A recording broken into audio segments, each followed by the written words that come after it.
Robinson Crusoe, adapted by Fran Hunia, from Daniel Defoe's original story, illustrated by Ayton. When Robinson Crusoe was a boy, he wanted to go to sea. His parents would not let him go. "There are so many dangers at sea," they said. "Stay here with us. You will have more fun here." Many years went by. At last, Robinson Crusoe was a man. Again, he asked his parents to let him go to sea. Again, his parents said, "No, you must stay here with us." By now, Robinson Crusoe was tired of waiting. He ran away with a friend and went to sea on a big ship. Robinson Crusoe was pleased to be at sea. He liked the work and he made some good friends on the ship. Then one afternoon, there was a storm. Big waves crashed on the ship.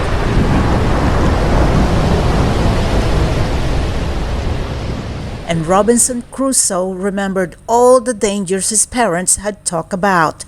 He was sorry he had run away from home. "After this, I will go home and stay there," he said to himself. "I will not come to sea again." Then there was a crash. A big wave came up and pulled Robinson Crusoe off the ship and into the water.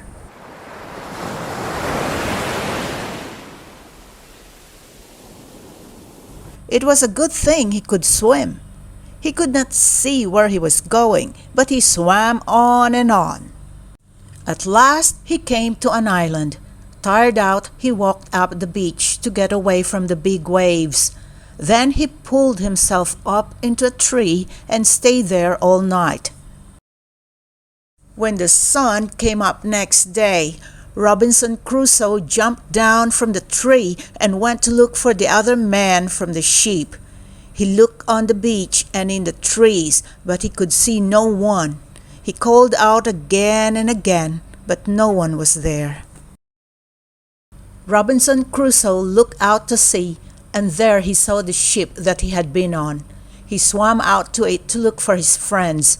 He called and called, but no one was there. Then he saw the ship's dog and 2 cats.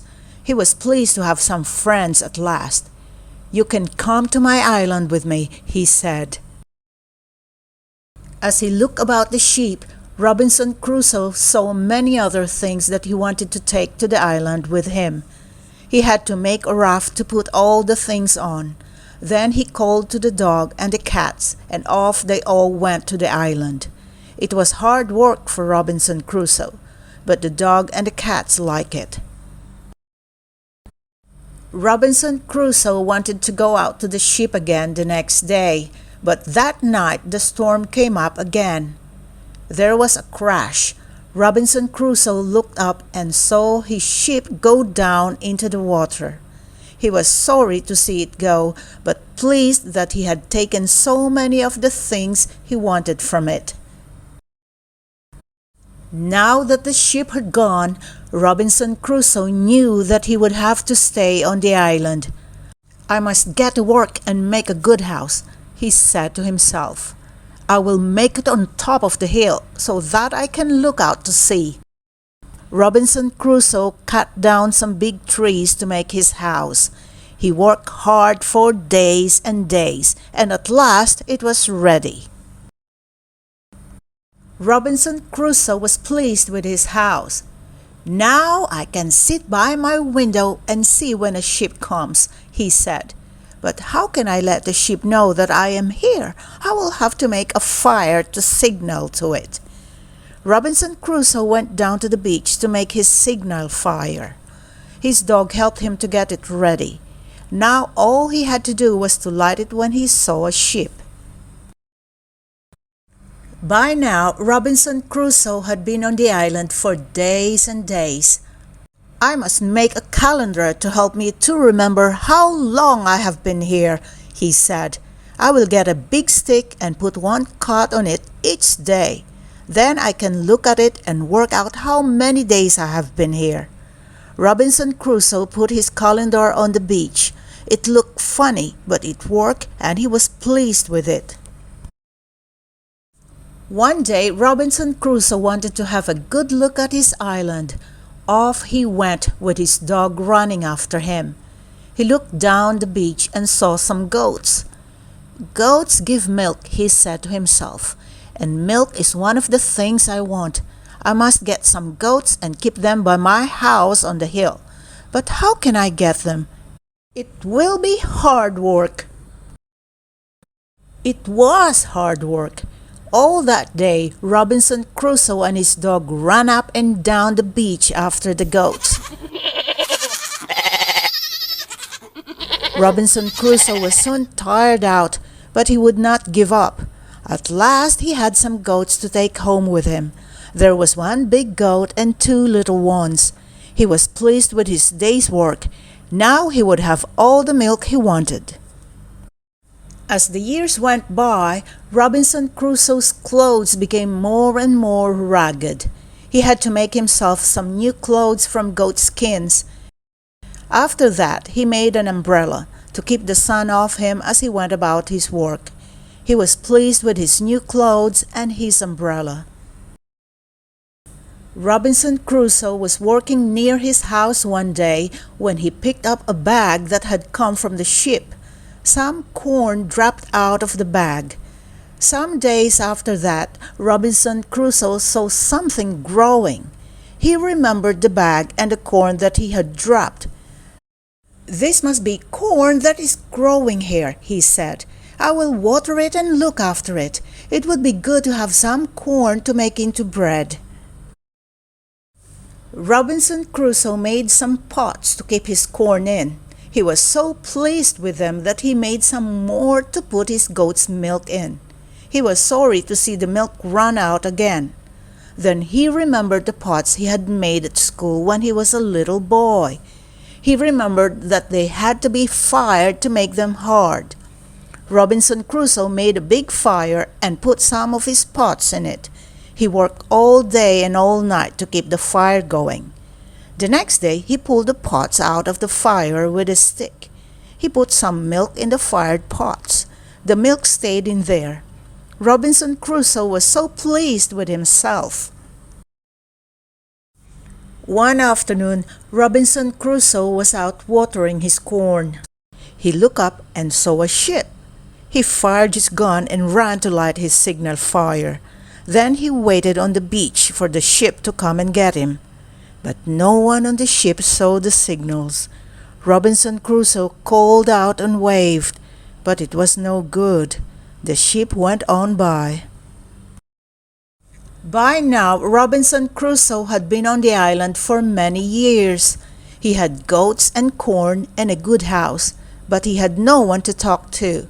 He wanted to get away from the island.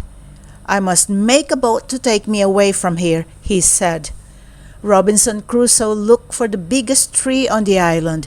He cut it down to make it into a boat. It was hard work, but at last it was ready. Robinson Crusoe pulled and pulled, but the boat was too big. He could not get it down to the beach. One day, when Robinson Crusoe was walking on the beach, he saw a footprint. He could see that it was not his footprint, as it was too big. He looked about him. "Who could have made this footprint?" he asked. "It was not me. There must be someone here on my island.